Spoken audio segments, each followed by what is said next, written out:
Hello student, good morning and welcome to the class. आज हम एक नए टॉपिक के साथ फिर हाजिर हुए हैं।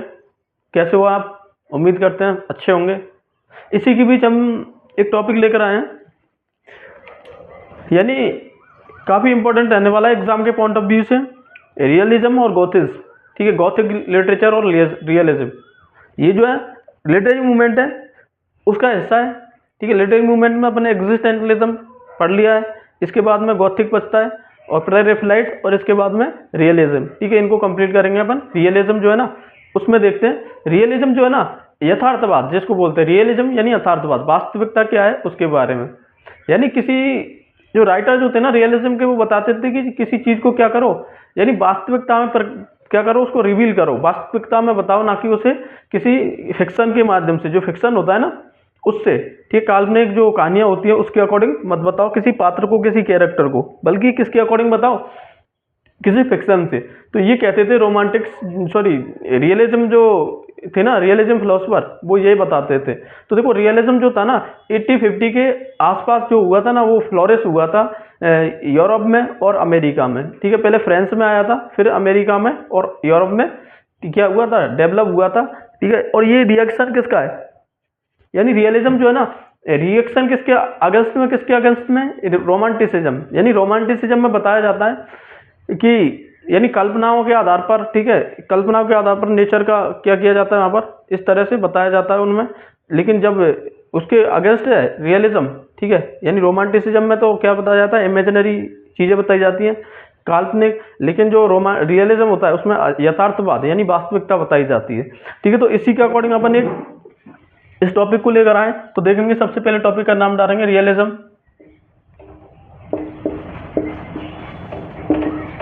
ठीक है, रियलिज्म क्या है, यथार्थवाद। देखो रियलिज्म ये जो है ना, ये एक लिटरेरी मूवमेंट है। ठीक है, इसमें लिखना है क्या, realism was a literary movement, realism was a literary movement, literary movement. ठीक है, realism was a literary movement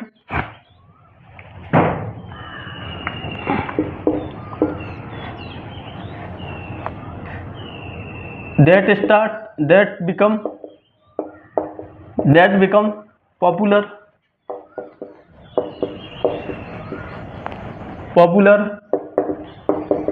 in the 19th century। अब देखो रियलिज्म जो था ना, वो एक लिटरेरी मूवमेंट है जो 19th सेंचुरी में क्या हुआ था, यानी पॉपुलर हुआ था। ये पॉपुलर 19th सेंचुरी में हुआ था। फिर क्या होता है, it started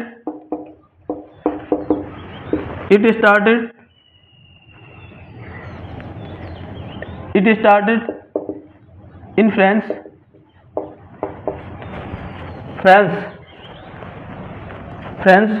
during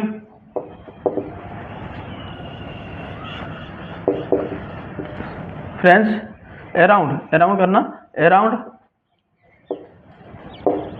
1850 and spread through out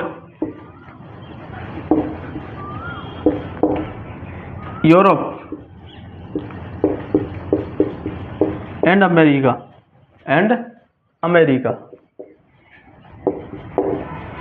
तो यहाँ पर स्टूडेंट देखो, यहाँ पर ये बताते हैं कि जो है ना रोमांटिसिज्म रियलिज्म जो है वो क्या हुआ था, यानी 19th सेंचुरी में ये पॉपुलर हुआ था। ये फिर इसको स्टार्ट हुआ था ये फ्रांस में। ठीक है, कब हुआ था, 1850 के आसपास। ठीक है, 1850 के आसपास हुआ था और ये स्प्रेड हुआ था, फैला था थ्रू आउट पूरे यूरोप में। कब फैला था, इन सॉरी, यूरोप और अमेरिका में कब 80-50 में पॉपुलर हुआ था, फ्रांस में, और फिर उसके बाद में धीरे धीरे करके क्या हुआ था, अमेरिका में और यूरोप में फैलना शुरू हो गया क्या, ये रियलिज्म। ठीक है, अब इसमें बताते हैं रियलिज्म जो है ना वो किसके अगेंस्ट आता है। तो देखो realism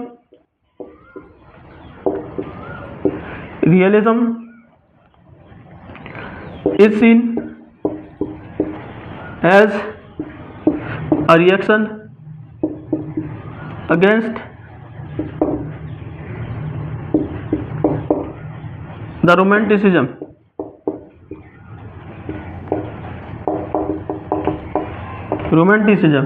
realism is seen as a reaction against the romanticism. ठीक है, रियलिज्म जो है ना वो किसके अगेंस्ट था, रोमांटिसिज्म। ध्यान रखना क्वेश्चन में पेपर बनेगा, रियलिज्म किसके अगेंस्ट है, तो रोमांटिसिज्म के। क्योंकि रोमांटिसिज्म में क्या बताया जाता है, फिक्शन पर आधारित, जबकि रियलिज्म में क्या बताया जाता है, यानी वास्तविकता पर, यानी सच्चाई जो है ना उस पर। इसमें रोमांटिसिज्म में यानी जो इमेजिनरी कंडीशन बताई जाती है, इमेजिनरी के अकॉर्डिंग बताया जाता है, और इसमें क्या है, इसमें रियल बात बताई जाती है। ठीक है, तो ये है, इसके लिए वो अगेंस्ट में आता है किसके, इस रियलिज्म के। ठीक है, ये था। और इसके बाद में फिर आते हैं it introduce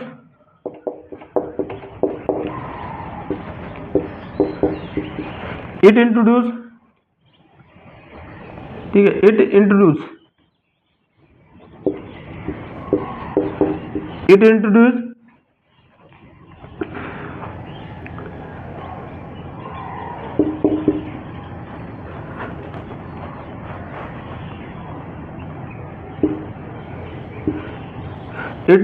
the life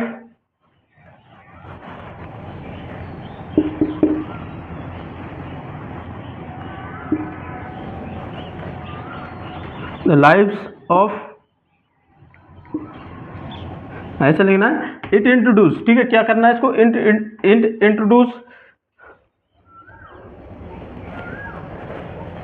introduce a new form of writing in which the writer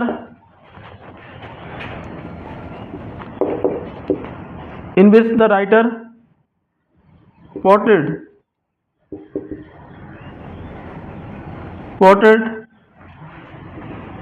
the life of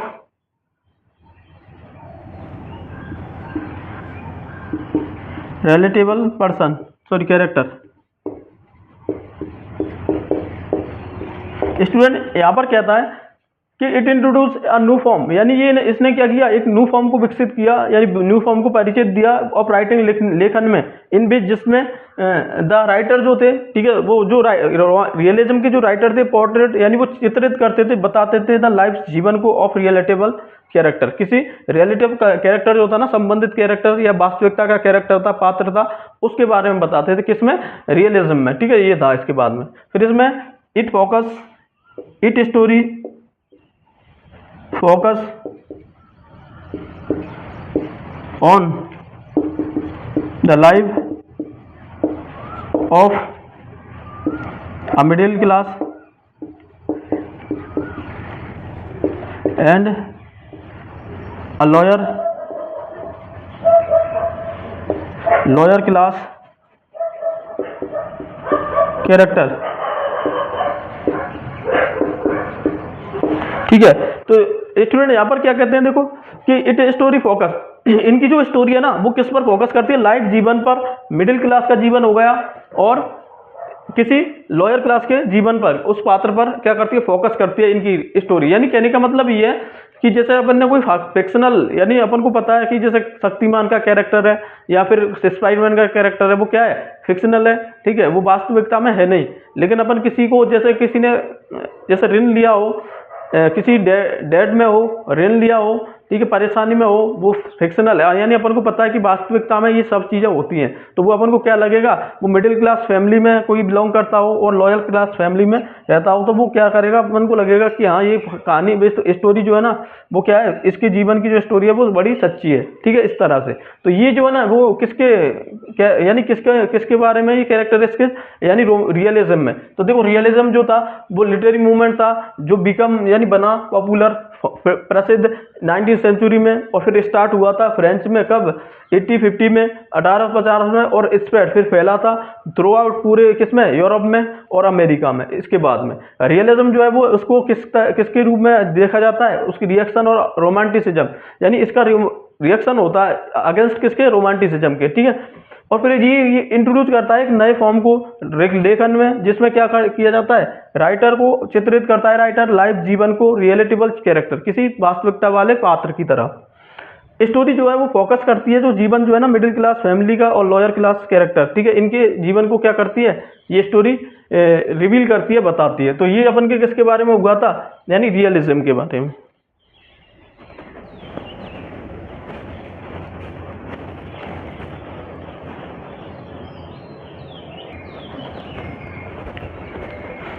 student यहाँ पर कैरेक्टर स्केच की बात कर रहे हैं, इसमें कैरेक्टर स्केच क्या क्या है, यानी कैरेक्टर स्केच जो है ना मुख्य गुण, यानी मुख्य इसमें विशेषताएं क्या है उनके बारे में पढ़ना है, पेपर के अकॉर्डिंग इंपॉर्टेंट है।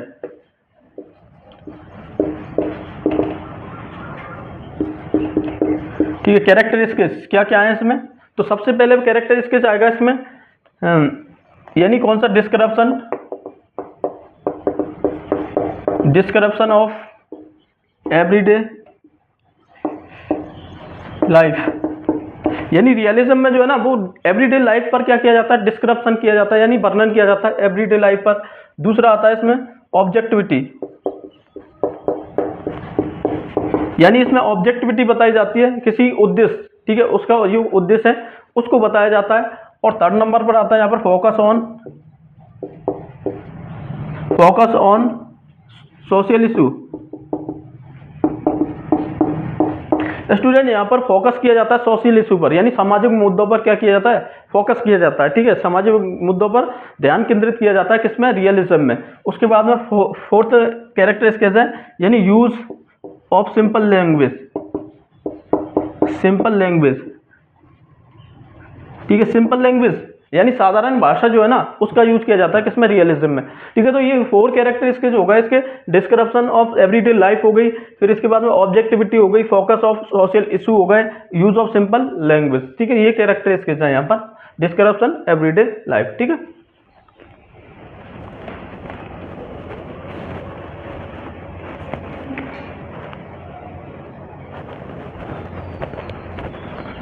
अब स्टूडेंट इसमें भी मेजर राइटर आते हैं, उनको देखना है अपन को कौन कौन से आते हैं मेजर राइटर।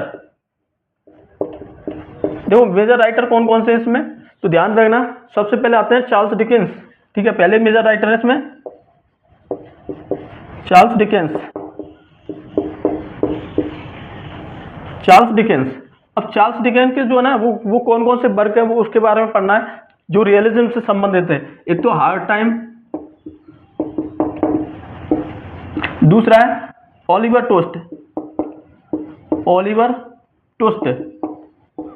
ठीक है, हार्ड टाइम और ओलिवर टोस्ट, ध्यान रखना किनके, चार्ल्स डिकेंस के, किसमें, रियलिज्म में, ठीक है, यानी चार्ल्स डिकेंस के कौन कौन से वर्क है यहाँ पर, यानी हार्ड टाइम और ओलिवर टोस्ट। दूसरा देखना है, दूसरे नंबर पर आता है जॉर्ज इलियट, ठीक है, जॉर्ज इलियट विक्टोरियन राइटर है, चार्ल्स डिकेंस भी विक्टोरियन राइटर है, ठीक है, इनका विक्टोरियन से संबंधित है रियलिज्म का, ज्यादातर विक्टोरियंस जो नोवेलिस्ट है, विक्टोरियन नोवेलिस्ट है ना, जैसे चार्ल्स डिकेंस है, जॉर्ज इलियट है, ठीक है। तो इन जॉर्ज इलियट का जो वर्क है वो कौन सा है, यानी मिडिल मार्च है यहाँ पर जॉर्ज इलियट का। थर्ड नंबर पर आएगा यानी कौन सा, फेडोर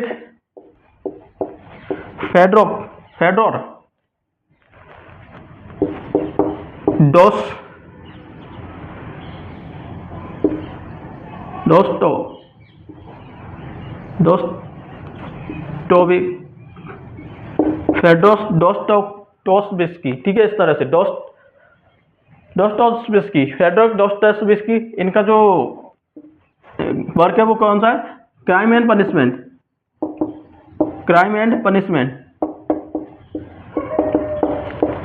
ठीक है, क्राइम एंड पनिशमेंट किनका है यहाँ पर, फेडोर दोस्तोयेव्स्की, ठीक है, इनका ये किससे संबंधित रखते हैं वैसे, ये जो है ना एग्जिस्टेंशलिज्म उसमें बताया था उससे। फिर 4 नंबर पर आते हैं यहाँ पर लियो लियो टॉल्स्टॉय। लियो टॉल्स्टॉय का जो वर्क है वो कौन सा है, यानी peace and war and peace, ठीक है, वॉर एंड पीस, यानी ये जो है ना किससे संबंधित है, ध्यान रखना। लियो टॉल्स्टॉय का वर्क वॉर एंड पीस यानी रियलिज्म से, ठीक है। चार्ल्स डिकेंस का हार्ड टाइम, ओलिवर ट्विस्ट और जॉर्ज इलियट का मिडिल मार्च, इसके बाद में फ्रेडरिक डॉस्टोयेव्स्की का crime and punishment, Leo Tolstoy का वॉर एंड पीस, ठीक है। ये किससे संबंधित है, रियलिज्म से। ध्यान रखना सभी राइटरों को, इंपॉर्टेंट है।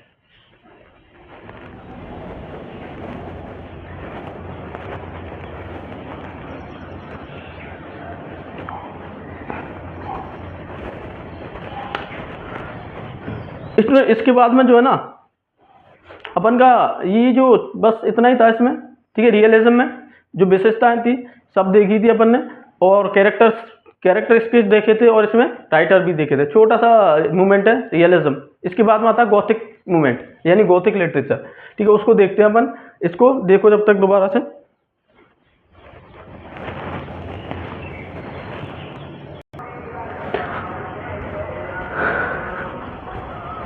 स्टूडेंट यहाँ पर गॉथिक लिटरेचर के बारे में पढ़ लेते हैं। ये भी ज़्यादा लेंथी नहीं है, छोटा सा ही है। गॉथिक लिटरेचर, देखो गॉथिक लिटरेचर जो है ना वो किस चीज़ पर फोकस करता है, यानी यहाँ पर जो है ना हॉरर मूवी देखिए ना, कभी हॉरर मूवी जो है ना उनमें हॉरर के बारे में, हॉरर सीन होते हैं उनको बताया जाता है किसमें, गॉथिक इसमें, ठीक है। यानी जैसे कि हॉन्टेड कास्टल हो गया, ठीक है, ओल्ड बिल्डिंग हो गई, फियर हो गया, मिस्ट्री हो गई, सुपर नेचुरल हो गए, इन सभी चीज़ों को किसमें बताया जाता है, गॉथिक फिक्शन में, ठीक है।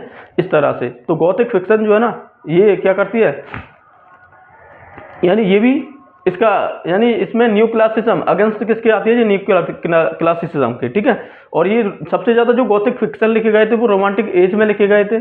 और ये जो है ना सब जॉनर, किसका सब जॉनर है, रोमांटिक एज का, ठीक है। रोमांटिसिज्म का सब जॉनर कहलाएगा गॉथिक लिटरेचर। उसके बाद में जो है ना ये जो है वो डार्क साइड ऑफ ह्यूमैनिटी पर क्या करती है, फोकस करती है, ठीक है। इसलिए इसको क्या किस नाम से जाना जाता है, यानी डार्क साइड ऑफ रोमांटिसिज्म, ठीक है। डार्क साइड ऑफ रोमांटिसिज्म के नाम से जाना जाता है। तो अपन इसके कैरेक्टर यानी इसके विशेषताएं बताते हैं क्या है।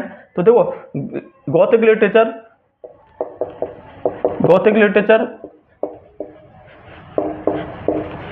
इज अ फिक्शन या फिक्शन, ठीक है। Gothic literature is a fiction. Gothic literature जो है ना फिक्शन है, किसका फिक्शन है, फिक्शन दैट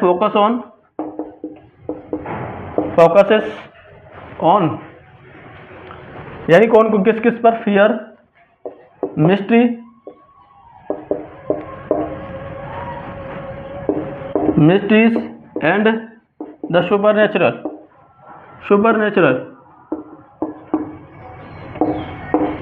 ठीक है। तो गॉथिक फिक्शन जो है ना, Gothic literature is a fiction that focus on fear, mystery and the supernatural. फिर इसमें बताया कि Gothic fiction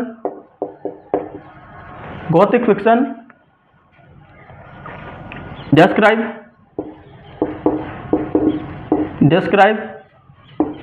the strange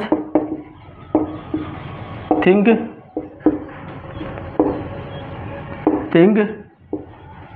as thing happening in the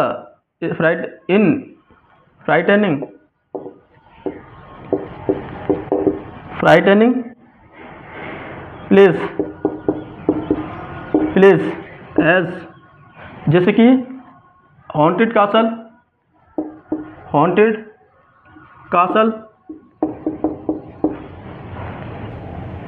old building,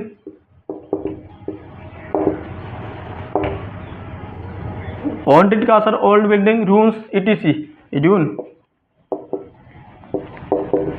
देखो स्टूडेंट इसमें कह रहा है कि गॉथिक फिक्शन डिस्क्राइब इस तरह का वर्णन करती है गॉथिक फिक्शन जो स्ट्रेंज थिंग, यानी द स्ट्रेंज थिंग, किनका, जो स्ट्रेंज यानी विचित्र चीज है, जैसे हैपनिंग जो घटित होती है इन फ्राइटनिंग प्लेस, किसमें, फ्राइटनिंग प्लेस में, यानी डरावनी जगहों पर, एज जैसे कि हॉन्टेड कासल हो गया, ठीक है, हॉन्टेड कासल हो गया, ओल्ड बिल्डिंग हो गई, ठीक है, हॉन्टेड जो है ना कासल, इसको बोलते हैं जो डरावना, ठीक है, डरावना कासल, कासल का मतलब महल, ठीक है, ओल्ड बिल्डिंग पुरानी जो बिल्डिंग है वो हो गई, रून ईटीसी, इस तरह की क्या करती है जी, यानी जो है ना लिटरेचर कौन सी, गॉथिक, गॉथिक जो फिक्शन है वो इस तरह का बताता है। तो ध्यान रखना पेपर में एग्जाम में आ सकता है गॉथिक फिक्शन की कैरेक्टर विशेषताएं क्या है। तो इसमें ओल्ड बिल्डिंग, ठीक है, न्यू कास्ट, ये हॉन्टेड कासल हो गया, रूइंस हो गए, और भी है, ठीक है, dark atmosphere, super natural mysteries, ये सभी किस में आती हैं, गॉथिक फिक्शन में, ठीक है, इस तरह से। तो यहाँ पर देखना है ये जो है इस तरह से देखना है, इसमें लिखना है most of the Gothic most of the gothic fiction was written during the romantic age,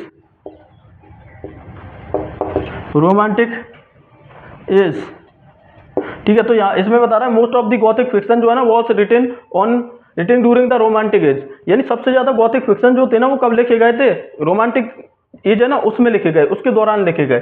फिर इसमें बता रहा है जो है ना गॉथिक फिक्शन, गॉथिक मूवमेंट जो है ना डेवलप कब हुआ था, इसके बारे में बताना है। तो गॉथिज्म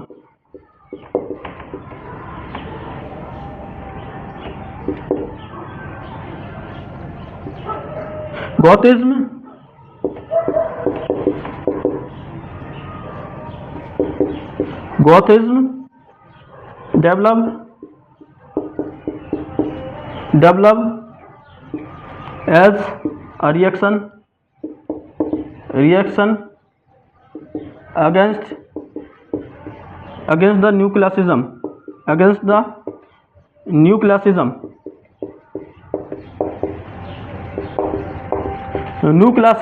देखो न्यू क्लासिज्म ध्यान रखना, रियलिज्म था वो अगेंस्ट किसके था, रोमांटिसिज्म के, जबकि गोथिक फिक्शन जो है ना वो किसके अगेंस्ट है, यानी रियल न्यू क्लासिज्म के, ठीक है, इन दोनों का यही फर्क है। यानी गोथिक फिक्शन जो है ना वो गोथिक जो है ना क्लासिज्म के अगेंस्ट है, ठीक है। तो gothic develop as a reaction against the new classicism, ठीक है, इसको देखो इस तरह से।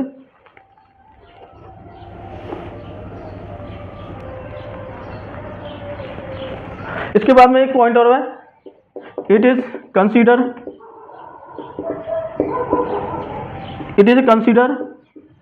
एज अ सब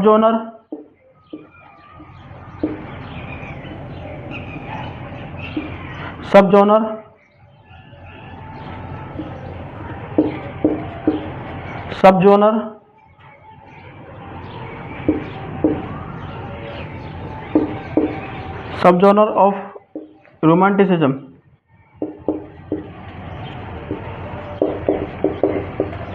ठीक है। तो ये कंसीडर सब जॉनर माना जाता है रोमांटिसिज्म का। फिर जो है ना ये क्या करता है, ये जो है ना ये करता है, it deals with the dark side of humanity, यानी डार्क साइड जो है ना ह्यूमैनिटी यानी मानवता की जो डार्क साइड है, डार्क साइड की ओर क्या करता है, ये उस पर फोकस करता है या डील करता है उससे, यानी उससे क्या करता है, यानी उससे संबंधित है, किससे संबंधित है, यानी डार्क साइड ऑफ ह्यूमैनिटी, ठीक है, डार्क साइड ऑफ ह्यूमैनिटी, इसको ध्यान रखना। एक पॉइंट और इसमें, ठीक है, क्या है इसका पॉइंट, इसमें ऊपर लिख देता हूं मैं, ठीक है। इसका पॉइंट है कि it is also known as the dark side of romanticism, यानी इसमें कह रहा है it is also known as the dark side of romanticism, यानी ये क्या है, ये डार्क साइड जो है ना रोमांटिसिज्म की डार्क साइड मानी जाती है। ध्यान रखना इसको भी, ये बड़ा इंपॉर्टेंट फैक्ट है यहाँ पर कि जो है ना गॉथिक फिक्शन किसका जो है ना किसका डार्क साइड माना जाता है, तो डार्क साइड ऑफ रोमांटिसिज्म कौन, गॉथिक फिक्शन, ठीक है। तो गॉथिक फिक्शन के बारे में ये था इसमें।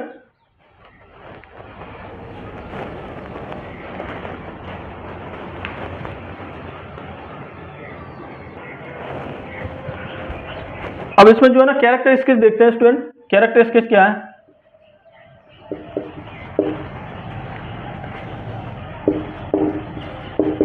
कैरेक्टरिस्टिक्स यानी रोमांटिसिज्म की कैरेक्टरिस्टिक्स क्या है, तो इनको ध्यान रखना, 2-4 पॉइंट ध्यान रखना। पहला तो है डार्क सेटिंग, ठीक है, इसकी क्या है, डार्क सेटिंग है, यानी इसकी थीम क्या है, डार्क सेटिंग, ठीक है। दूसरा लिखना है यानी atmosphere of fear, atmosphere of fear, ठीक है, यानी फियर, डर का क्या होता है, माहौल होता है, और एटमॉस्फेयर होता है, ठीक है। एटमॉस्फेयर स्पेलिंग रखो थोड़ी सी, एटमॉस्फेयर, एटमॉस्फेयर, और एटमॉस्फेयर ऑफ फियर किसका होता है, यानी रोमांटिक, इसमें गॉथिक लिटरेचर में। थर्ड नंबर पर है use of supernatural, use of supernatural का यूज किया जाता है इसमें। फोर्थ नंबर पर है यूज ऑफ सुपरनेचुरल। उसके बाद में फोर्थ नंबर पर जो है ना वो इस तरह का है, पॉइंट है कुछ, use of the supernatural, use of the supernatural,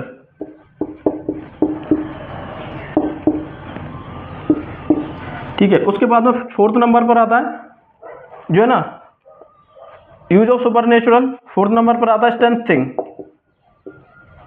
strange happening,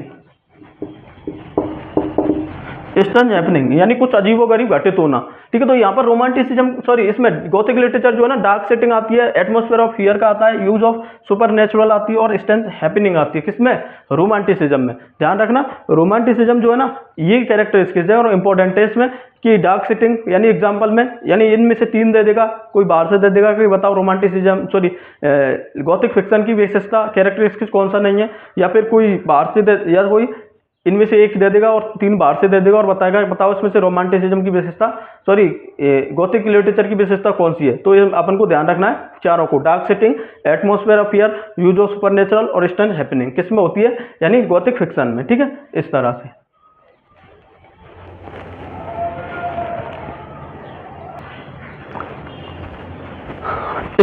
इसमें देखना है कि कौन कौन से वर्क जो है ना वो एग्जाम्पल है किसके, गॉथिक फिक्शन के, ठीक है। गॉथिक फिक्शन जो है ना उसके कौन कौन से वर्क जो है ना एग्जाम्पल है, तो यहाँ पर वर्क कर दो या फिर राइटर कर दो डायरेक्ट। राइटर कौन कौन से जो इनके वर्क क्या है, यानी फिक्शन की एग्जाम्पल है किसके, गॉथिक फिक्शन के। तो मेजर राइटर, ठीक है, ऐसे लिख दो मेजर, ठीक है, मेजर राइटर। तो सबसे पहले इसमें आएगा कौन, सबसे पहले देखो मैरी शेली, मरी शेली, इनका क्या है, फ्रैंकेनस्टीन,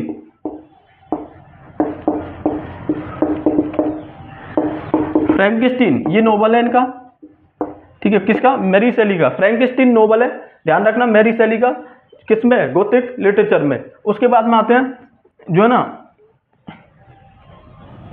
जेस्टोजी, पीवी शेली, पीवी शेली, पीवी शेली यानी कौन है इसका, यानी जो वर्क है वो जेस्ट्रोजी,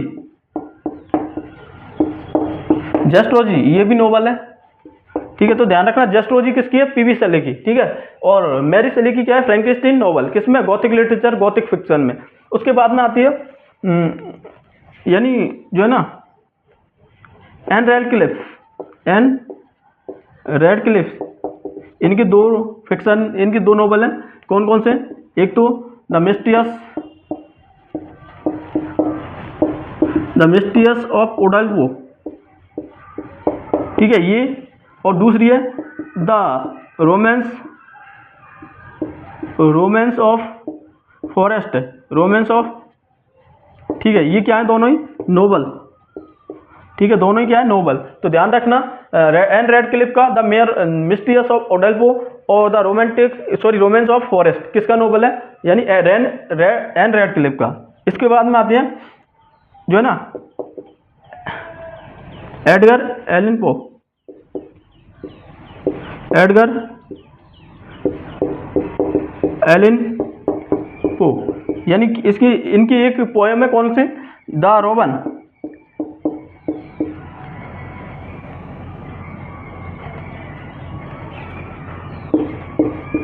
रेवन, यानी ये पोएम है, ठीक है, इस तरह क्या है पोएम। तो एडगर एलन पो जो है द रोबेन क्या है यहाँ पर पोएम में। इसके बाद में लास्ट आते हैं एक, कौन है, यानी जो है ना